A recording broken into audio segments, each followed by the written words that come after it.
Greetings everyone.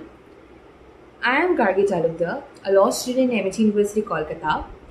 Today I'll be presenting on a fundamental concept in contract law, which is essentials of a valid contract under the Indian Contract Act 1872. Now, as you may see on the slide, what is a contract? A contract is an agreement enforceable by law. This is written under Section 2H of the Indian Contract Act 1872. Now, this basically means that not all agreements are contract and only those that meet certain legal requirements are considered to be contracts. Now, the key question is here, what makes an agreement legally valid and enforceable? That's where Section 10 of the Indian Contract Act comes in. It lays down the 8 essentials of a valid contract that we would be discussing today. Now, as you may see on the slide, these are the overview of the essentials as per Section 10 of the Indian Contract Act that we'll be discussing in detail. The first condition we have here, or the essential we have, is offer and acceptance. Now, a valid contract begins with a valid offer and a valid acceptance. Now, the offer must be clear, must be definite, and communicated properly. The acceptance must be absolute, unqualified, and communicated as well. There must be consensus at either, meaning both the parties must agree on the same thing in the same sense. The second essential we have is intention to create legal relations.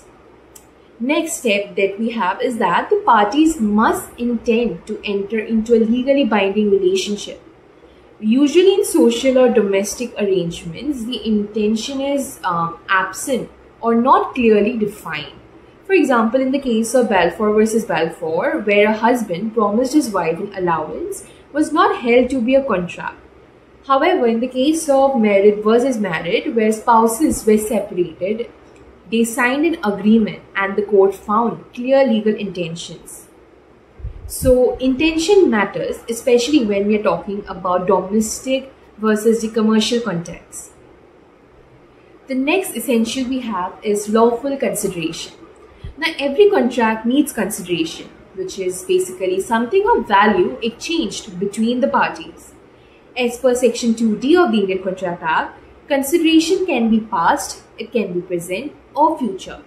However, it must be lawful.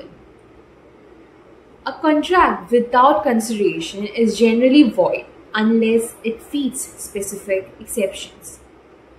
The next essential we have is capacity to contract.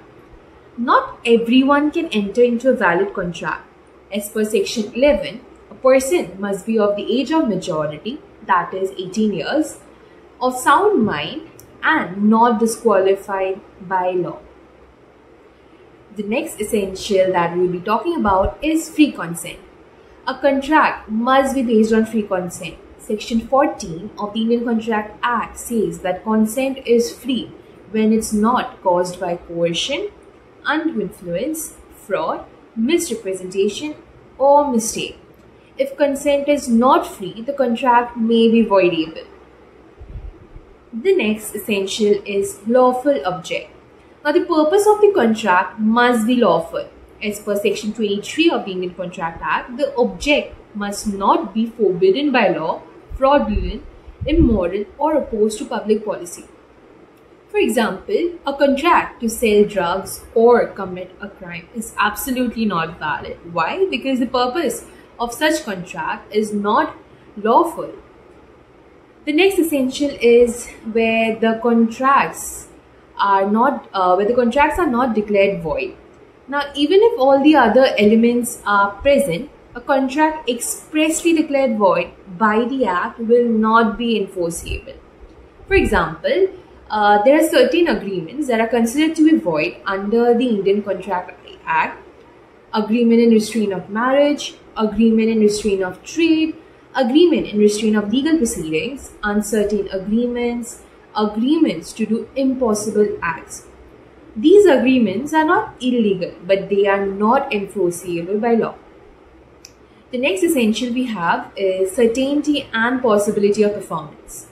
A contract must be clear in its terms and capable of being performed. If terms are vague or performance is impossible, the contract is void. For example, in the case of Taylor versus Caldwell, a music hall burned down before a concert was about to happen. Now, in this case, the court ruled that since the performance was impossible, thus it voided the contract. This provision is mentioned under Section 29 and 56 of the Indian Contract Act. Now, while concluding this, I would like to sum up by saying that a valid contract requires all the 8 elements that we have discussed throughout this video. If even one element is missing, the agreement may be void or voidable. These rules ensure that contracts are fair, balanced, and enforceable by law.